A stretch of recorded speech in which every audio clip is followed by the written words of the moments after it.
Ladies and gentlemen, once again joining us from the White House. We're on her way from the White House. Well, She's on my way from the White House in the car, in the going car. home in a 2 hour ride. So, not crazy, as I'm sure some of you are about her driving and talking to us. So don't look at me. I'm not. I know it's hard not to look at me. Uh, I'm married. I'm married. I know I'm just being silly. It's Happily actually married. probably Put a ring on it. I'm kind of funny looking, so it's probably easier not to look at me. But April Ryan, our White House senior White House correspondent, White House bureau chief at Black Press USA. God bless you all. Well, first of all, let's start with this White House press conference. That was why. Let me let you just go, and then I'll ask some follow up questions. But yeah, So right off the bat, Stephen Miller was DEI, blah, blah, blah, blah. He was going in on why did DEI. you scream, And April? then Why when did you I'm scream so fast much? forwarding and give you a synopsis of a synopsis, Caroline said, well, you guys keep asking him, what about the others? I said, what about DEI? What about DEI? Stephen Miller looked at me. And then Stephen Miller leaned back. I was like all the way up in the front against the wall. He leaned back, was like, and nodding and smiling. And I had my mask on, and I was like, I want to answer to this. And Caroline leaned back as if to say, okay, but she had to roll because time constraints with the president. So I found out later on, everybody was telling me, Stephen Miller said, I wanted to answer April's question. Stephen Miller wanted to answer my question on DEI. Not going to say what I was going to ask because people watch us and they try to take my questions. So you can assume what I was going to ask. So now here's the deal. Here's the real deal. Um, in that White House East Room event, as they're shutting down DEI, as they're anti-woke, as they're pulling federal funds from teaching anything about wokeness or DEI, the president said, acknowledge, one of the reasons why he's president is because of Black people, the African American vote, and also the fact that and this is true, he got the most, I know at least of modern Republican presidents, he received the most Black votes in the last 30 years. Now I've got to juxtapose that with Richard Nixon because I believe he had some high numbers back then. That was you know that was a different time. But Nixon got a lot of numbers, but it started shifting because of civil rights, and a lot of Black people went Democratic. But you have to remember, Black people by our nature, we are conservative leaning, but if you're not going to do us right, we're going to walk away from you, just like this. Everybody talking about Target. But anyway, there was a lot going on in that East Room. I caught on camera. I have never seen, people were so excited. It was jam-packed. Never seen people standing on chairs in the White House. Never seen that in my life. They were so enthused about uh, Tiger Woods and the president, Tim Scott and everybody, but they booed the Pfizer president. And they Mm. booed him. I was told the reason why they booed him is because of the life-saving vaccines that they have, particularly for COVID. Um, the room was jam-packed. It even spilled into the hallway. It was the place was on a high for the Black people there. It was on a high for President Trump. As a reporter, that's what I see. Well, now, first of all, this was people standing on chairs. This is for the Black History Month reception, correct? Yeah. Yeah, yeah. Um, so I want to go back to the press conference though, You want to go back to the briefing? Okay, go ahead. because that's kind of wild. So first of all, why does Stephen Miller scream so much? What is that? He When wants to you're in make. that I press, guess he wants to get his point across. He wants to get his point across. all right, and he came in hot. He pretty much showed every bit of disdain anybody could show for immigrants. On DEI, and he was saying, and when he was saying we're sending the criminals back, and I'm saying, are you going to qualify and quantify this? Because every migrant is not a criminal. Right. But So he did talk about the gangs. But what about the others?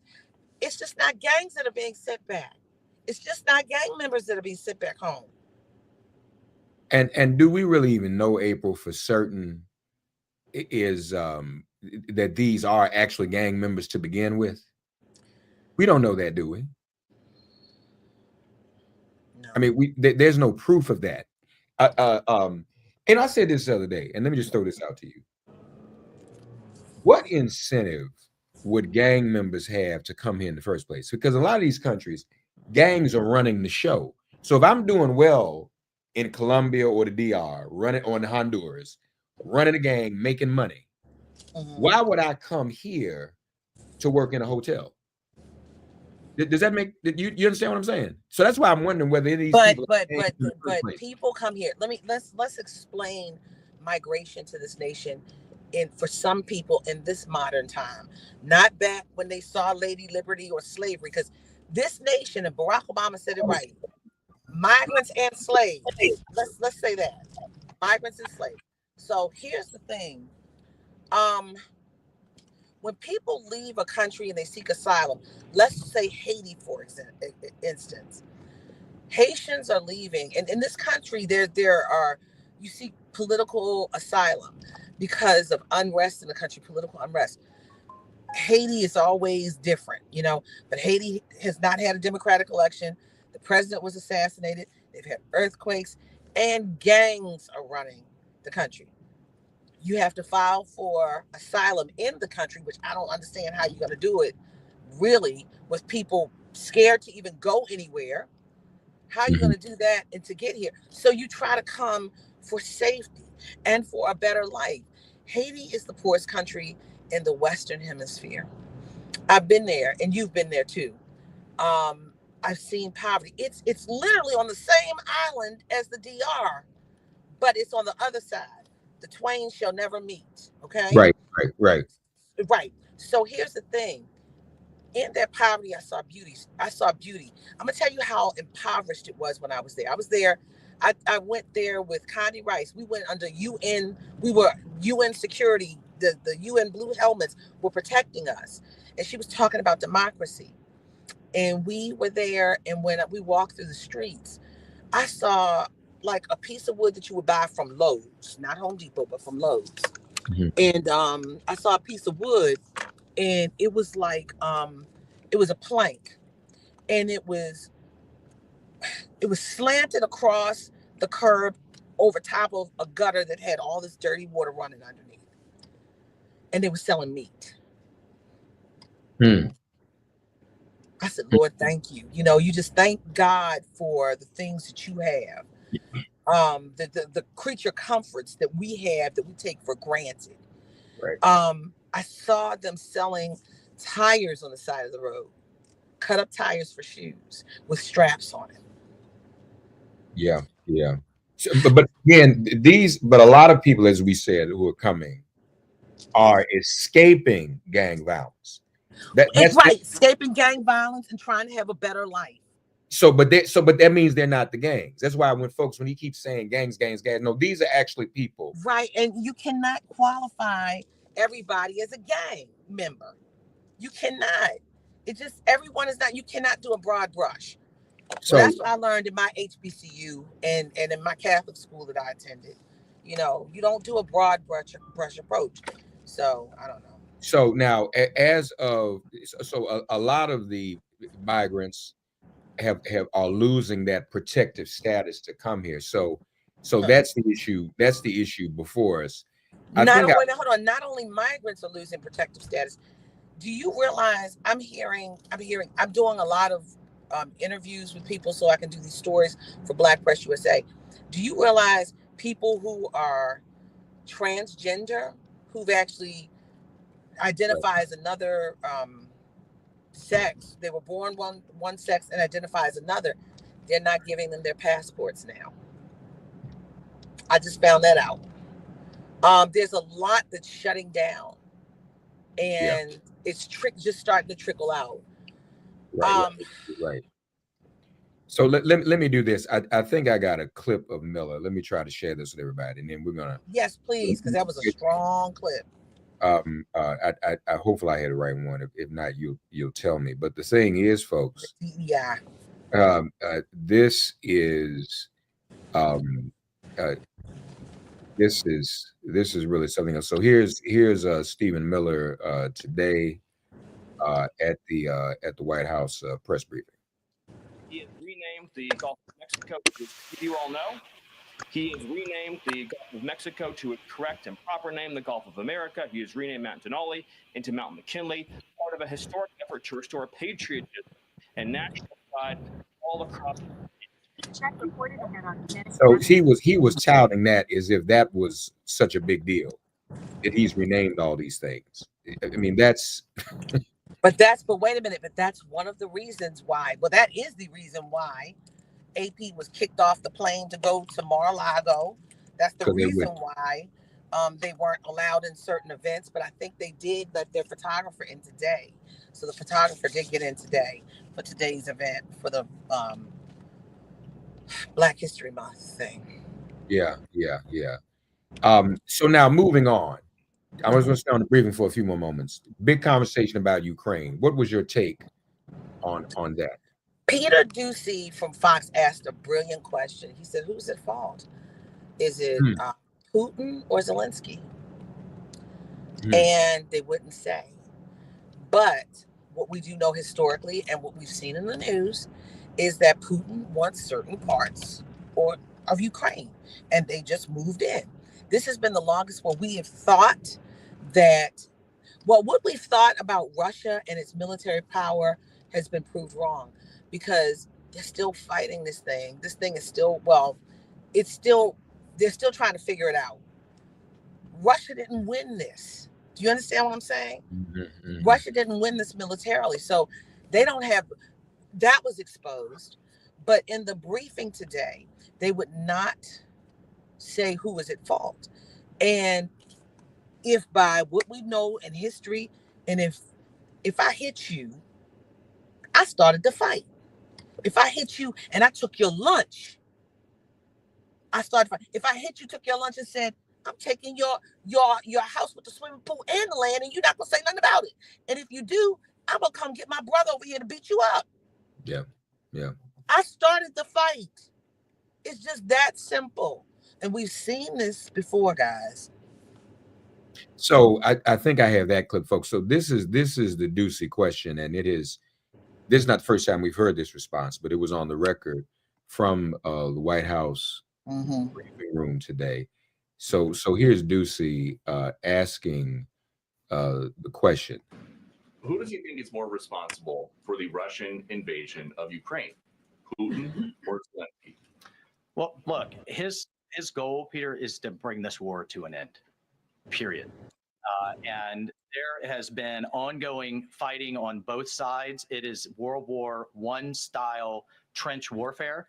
His frustration with President Zelensky is that you've heard is multifold. One, there needs to be a deep appreciation for what the American people, what the American taxpayer, what President Trump did in his first term, and what we've done since. So some of the rhetoric coming out of Kyiv, frankly, and insults to President Trump were unacceptable, number one. Number two, our own Secretary of Treasury personally made the trip to offer the Ukrainians what can only be described as a historic opportunity.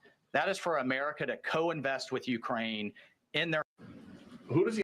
So that right there was really a word salad, wasn't it? I mean, that was not an answer.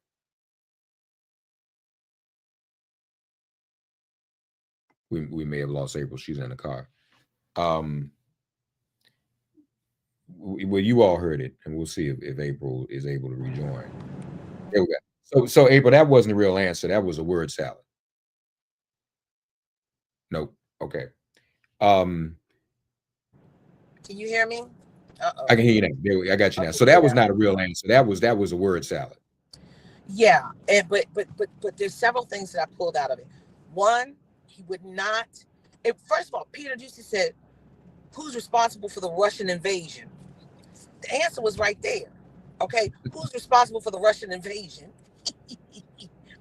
It's like me asking you, April, are you driving your own car? Right? Oh, I That's don't think so. It's optics. It's optics. It's the smoke and mirrors. No, but no. What I'm saying is that's giving you the answer in the question. You obviously right. And but I'm giving you another answer. It's smoke and mirrors. No, I'm not driving. You know, but who's responsible for the Russian invasion? That's one. Number two, right. That's from the question. Number two, which is very it's very telling to me. He said this is World War I type of invasion. Very basic, and it goes back to what I said. World War I, boots on the ground. We're supposedly beyond that now, right? This is boots on the ground. People are dying. We're supposedly beyond that. We're doing drones and all sorts of different things, missile hits and different things. He said World War I style invasion. People are getting killed and hurt in numbers. People are losing houses, losing things. So that was also a big deal. And they did not lay blame on Vladimir Putin, as Peter Ducey of Fox News said, who is responsible for the Russian invasion?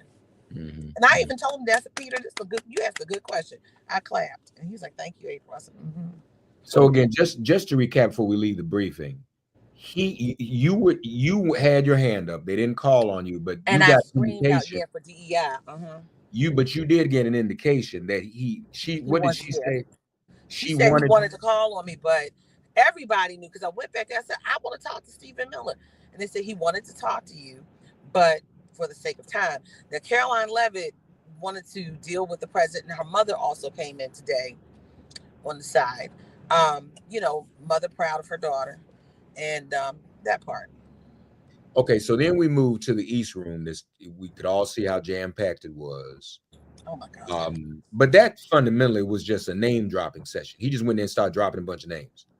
As he is anti-woke, as he is anti-DEI, as he says that he's going to pull federal funding if you're teaching African American studies. But everybody's rah-rah-rahing for a statue of Aretha Franklin, my soror. I was listening today to her version from Malcolm X, Someday We'll All Be Free, crying all morning from Aretha Franklin. Aretha Franklin, Coretta Scott King, and so many others. Tiger Woods was there. I'm like, wow, okay. Tim Scott was there. So what when we talk about Aretha and all that, so just so we're clear, this is what was announced today. They're building a garden of American heroes. So we're going to have a DEI garden, I guess, somewhere. Well, they're not calling it DEI, but it's going to be filled with Black folks. Yeah. But how do you explain? Wait a minute, how do you explain this garden when you telling people not to do the history of Black folks? I am confused. Yeah. So here's the clip on the garden, y'all. Let's and they were screaming over that. Let's take a look at the garden. We're going to be doing a garden of American heroes. And now that I think of it, I must tell you, sadly, most of them, I guess all of them, are not with us any longer. I was going to put Tiger in the garden, but maybe you don't want to be there. I maybe should wait a little bit, huh? Like about 50. I think I'm going to wait about 50 years, all right? But Tiger's going to make it, okay? But I'm a little afraid to tell him yes, because he'd be the only one that's living. I don't know, Tiger. Tiger's rejecting that offer, right? So, and then he starts naming all the people, Frederick Douglass and Aretha Franklin and everybody in the world. First of all, what is Tiger doing? Frederick Douglass is a holdover from the first administration. Remember, he said he was doing a lot, and he was gonna, we'll learn more about Frederick Douglass. Remember that first Black History Month? He's like, Frederick Douglass is doing a lot. We're gonna learn more about him. So now, Frederick Douglass, that learning more was a holdover from the last. Oh, and he mentioned Harriet Tubman. I said, oh, she doesn't get the 20, but she gets a statue. Yeah. That was insane. Now, after saying, folks, that he got the most votes of any Republican president, black votes in history.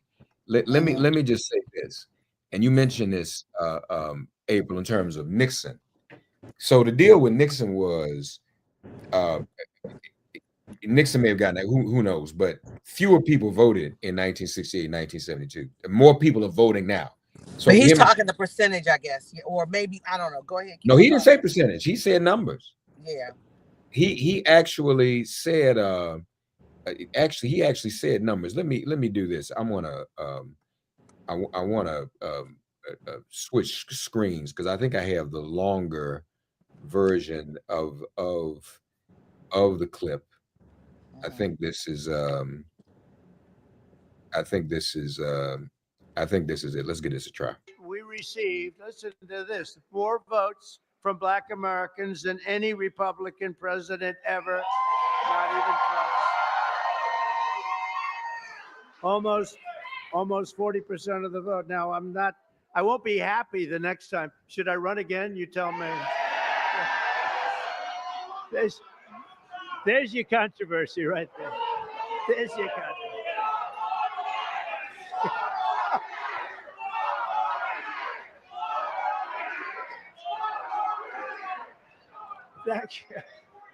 You'll be seeing that on you're gonna see that tonight, Tim, on television. I want to thank just a few of the people who are with us today, and these are great friends of ours. So there you have it, that folks. So he said votes, not a percentage. Percentages. So actually, and that may be true because, like I said, more people vote pretty much every, like 70, almost 180 million people, 160, 180 million people voted. So you're going to get more votes by default in a situation like that. But then, so let me say this, 4 more years thing. I heard crazy. 4 more years, and I couldn't understand half. It was like it got garbled. I heard 4 more years at first, and I heard some other stuff. But let me say this to you: if there is another election, and hey, he said if you're Christian, you won't have to vote anymore. I'm still trying to find out what that is. But here's the thing: if there's another election, and if he runs again for president, if he's allowed another term, let's see how great the hurt is, because politics is personal. And I'm talking to a lot of people who are terrified, who've lost their jobs, losing their jobs. Do you realize 20% of us, people who look like you and I, work for the government? My mother was a government employee for Morgan State University, 42 and a half years until her death, my alma mater. So, I'm connected right to, I am April Ryan, who I am, from a man who owned a trucking company and a woman who worked for the government. So there are a lot of people out here who are anticipating hurt and are fearful, can't pay their mortgage. They just got fired, didn't get a severance package. They're firing employees and contractors. That is what leads. We're seeing people who said, I voted for you, and now I'm not getting SNAP, and now my farm is going up. White people. Oh, I voted for you, and I'm losing my job. I guess they felt it was okay because they thought it was the other people, not them. But now it's on them. And the bottom line is you too are getting hurt like everybody else. You are not exempt because you voted for him. The pain is going to be everywhere.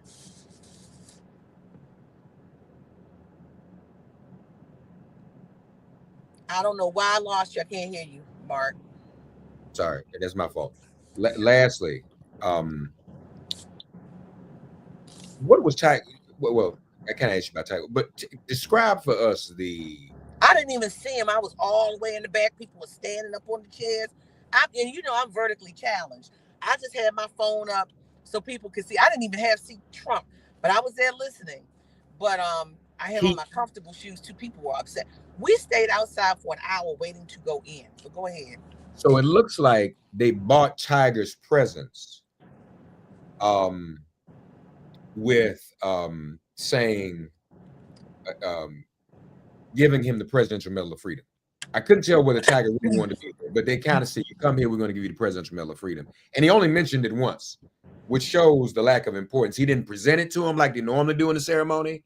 But this was not that ceremony to present him with the Presidential Medal of Freedom. There's an this President Donald Trump has done everything so differently because now he's a king, according to the official White House IG account. But he could have done it. He could do whatever he wants. But traditionally, when you have those ceremonies, it's a certain kind of solemn, serious ceremony, and is specifically for that. That kind of rocks crowd. People, would you want to get a medal that with that kind of esteem, with people standing on the chairs and booing Pfizer and stuff? No, you want the dignified history of that room and the moment in the space that it normally is afforded instead of something like that. But I guess what I'm saying is, what was the urgency to get him in there? I'm saying they must have done a carrot on a stick kind of a thing. In other words, he brought Tiger there. He said, I just gave him the Presidential Medal of Freedom. But it seems like he and Tiger are very good friends. It seems like, look, Donald Trump has golf courses, some of the best golf courses around the world. Okay. And what does Tiger Woods do? Come on. And that's why some of the rappers are still down. Well, Snoop wasn't at the time. This is before Snoop switched. But some of the rappers are down with him because they would go sing in Atlantic City or wherever his casinos were and his hotels were. So you have to remember, he's not just a businessman. He is a businessman who catered to a certain type of person. And many of these people, became friends with him. And I remember on many instances, the White House used to invite Tiger Woods with Barack Obama. And I remember with George W. Bush too. But he really made a big splash today. So before I let you go, how would you describe the black folk? And those of you watching on screen, you can see the post he made yesterday, long live the king. So he's really, at the end of the day, he's talking about, oh no, it was not just a post. There was a picture that I retweeted on IG. It looks like Time magazine picture, and it has a crown on his head on the official White House page. Yeah, that's right. That was that Time magazine cover. You're right about that. Yeah. It looked like it resembled the Time magazine cover. Last I knew, we voted for presidents, not kings. And, it reminds me of some things that the little kids say, or the kids say, when you try to talk to them and tell them,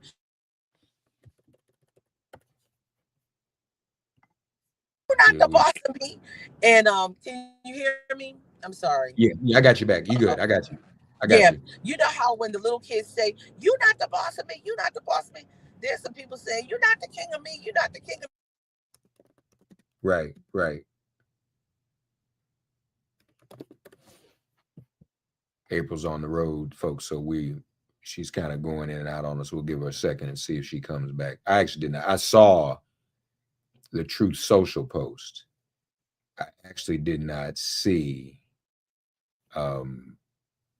the Instagram post, so that's a little crazy. The White House, what they did was actually share the Time magazine post. Here it is right here. I'll share this with you all now, so you can see it for yourselves. But and we'll see if we can get we'll keep trying. We may have lost her, but we'll see if we can get her back. But here, I believe, here we go. Here is the post that the White House shared on Instagram. Everybody. So you can kind of, see that for see that for what it is. The king. He is the king, or whatever, you want to say about that. All right. Update from April Ryan. She's on the road, which again is not ideal, but she's got to get home. What a day. Another interesting day at the White House. I'm going to, you all bear with me, just by way of information, those of you who are here. I want to just try to share one more clip from the press briefing. And this is Caitlin Collins of CNN asking a question of the White House regarding, once again, who is to blame for Ukraine. You wrote in an op-ed in the fall of 2023 that, quote, Putin is to blame, certainly like Al-Qaeda was to blame for 9/11. Do you still feel that way now, or do you share the president's assessment as he says Ukraine is to blame for the start of this war? Well, it shouldn't surprise you that I share the president's assessment on all kinds of issues. What I wrote as a member of Congress was as a former member of Congress. Look, what I share the president's assessment on is that the war has to end. You wrote in an op-ed in the fall of 2020. So that's Mike Waltz, security advisor, being called to account for, one time blaming Putin, but now everybody, including Marco Rubio, everybody's backing away. Everybody's pulling back from that. And that too is very, very problematic. All right. We had a little live with April Ryan. Appreciate her. April, be safe on the road. We'll check in with you. God bless you. God bless you all. We continue to watch these things as they unfold. In the meantime, it has been made plain.